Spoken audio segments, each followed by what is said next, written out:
Okay, so we talked about the importance of core stability and core strength. It's literally the foundation of your ability to swing a club, because if you don't have it and you lose posture, when you start coming into impact, you're actually a lot closer to the ball. It's going to spread the ball elsewhere. Your body's going to figure out ways to do it. The body is so good at figuring out ways to get the club on the ball, not necessarily the middle of the club, but the club on the ball at some point. So we're going to first of all find out how well you can move. So everyone jump in. Let me just jump over here for me, mate.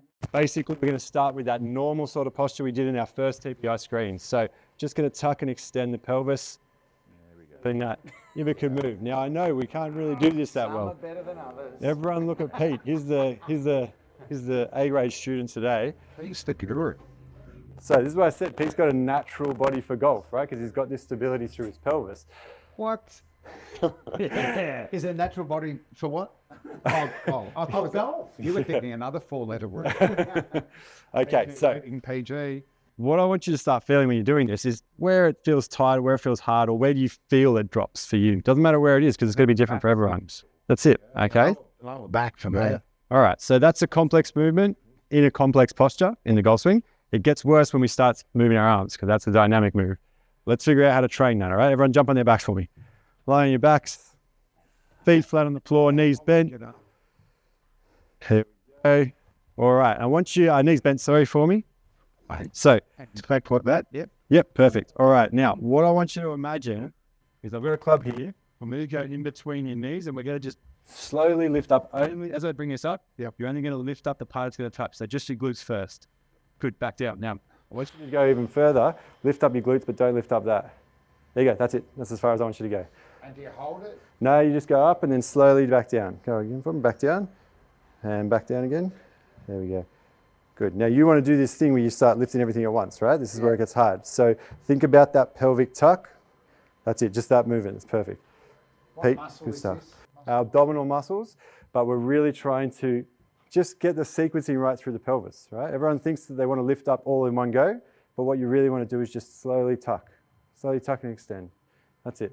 Good. Now, if I bring the club up a little bit higher, that would go, if we go back to chiropractic terms, we got our sacrum down the bottom, we got L5, our first vertebra, all right? So let's count them out.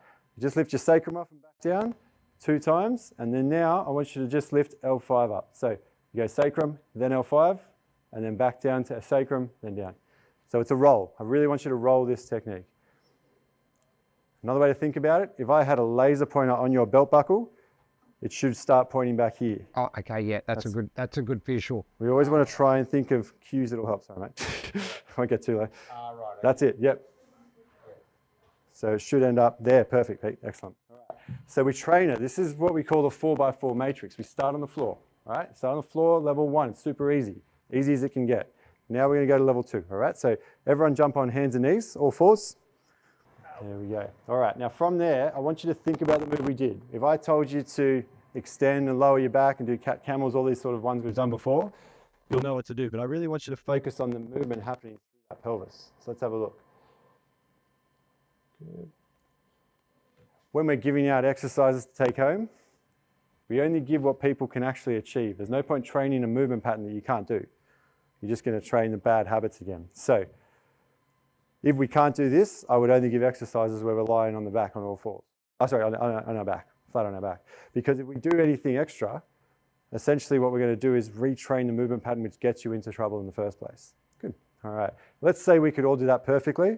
We can't, by the way, but let's say we could. Yeah. I'll get you guys to stand up for me now. So we're going to jump ahead a bit as well. Usually we do kneeling, but kneeling is quite a difficult one to do with the pelvic tuck, okay? So we're going to go against the wall. You're going to put your butts on the wall.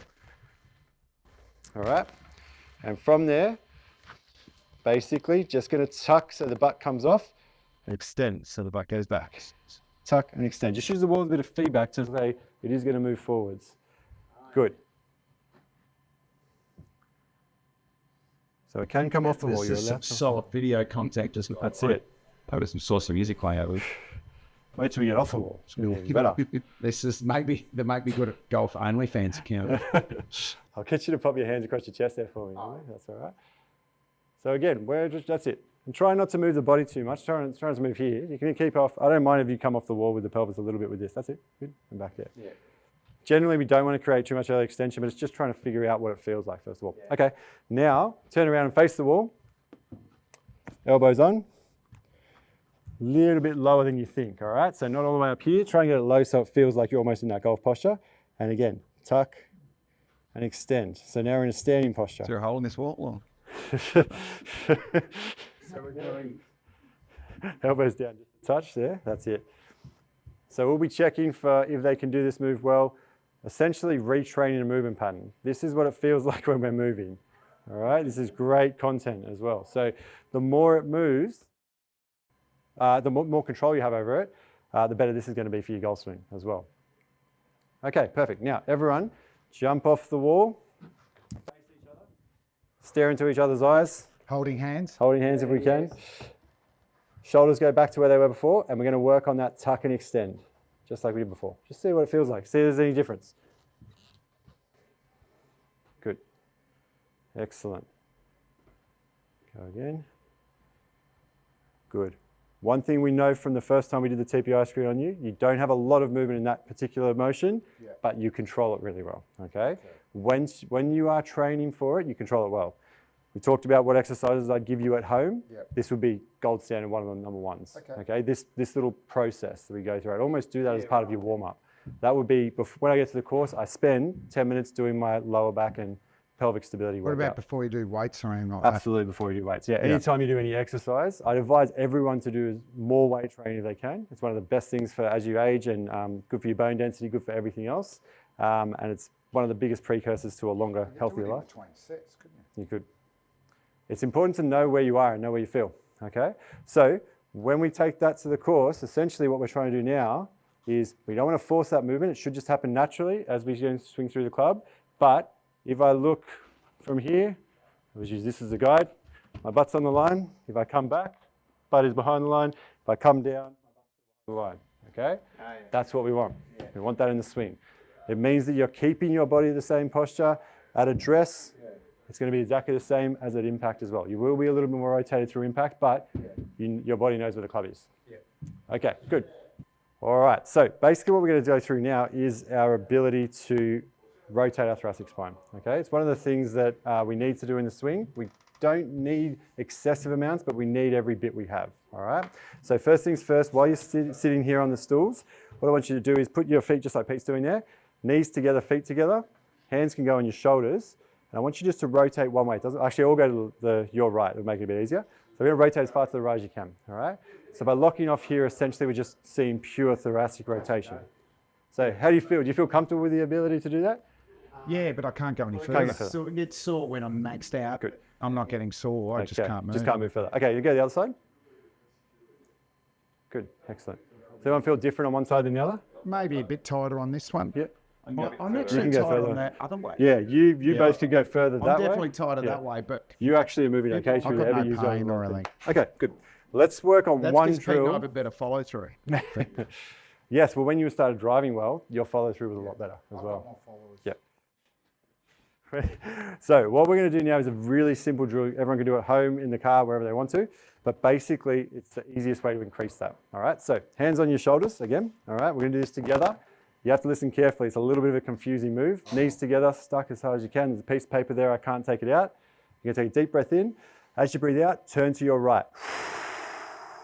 Good. Deep breath in, and I want you to drop. Now keep yourself there. As you breathe out, drop your elbow down at that position. Towards the floor. That's it. That's it. This is the confusing part. Come back up. Stay in that position. Deep breath in. Breathing out and turn further.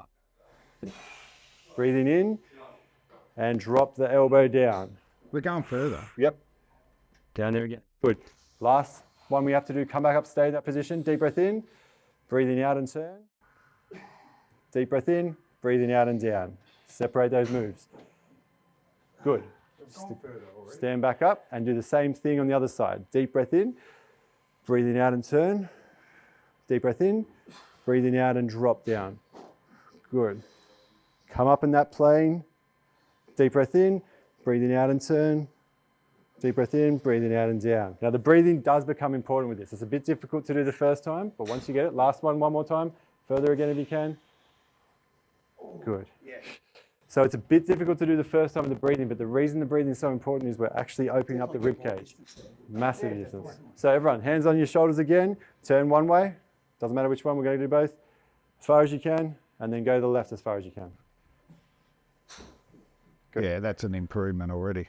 So it's one of the easiest ways to increase that thoracic turn. And a lot of people will say to us, oh my God, you've just increased my rotation massively. All right.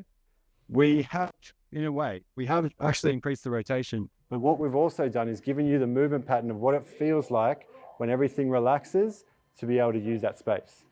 What we do at BioGolf is essentially try and increase your efficiency, increase what you've got already.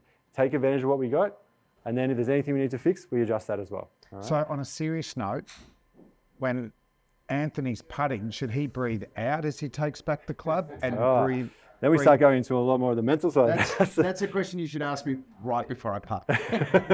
I often do. No, that's awesome. Yeah, so it really helps open that. That's an So easy that one you gives can do all us the time. 4 or 5 to work on. Yeah, exactly. We want to try and work on a few different aspects as Don't we want to go be through. working on. You don't want to be overloaded with With them. It's a very important aspect of what we do is we don't say you need to do 30 minutes of exercise every day, do this, do that. We work with you and say, all right, what time do you have to devote to this? If you've got 5 minutes, I'll give you 5 minutes. If you've got half an hour, I'll give you half an hour. We work on what you do. And this is one you can do, all these exercises you can do in the middle of a round. You're waiting for a par 3, start working out. We end up, as we work with individual people, we start working out what I call keys, right? What are the keys to unlock the body? Can you check in on the 4th hole and go, I'm not hitting well, I don't feel good. So can I actually, I'm not turning very well. I remember this exercise that BioGolf gave us, it was for this. Work on that, you'll see it improve straight away. So it's not changing your mindset, it's not changing your clubs, it's not changing anything else mid-round except giving your body more of what it needs. Yeah. That's the main thing.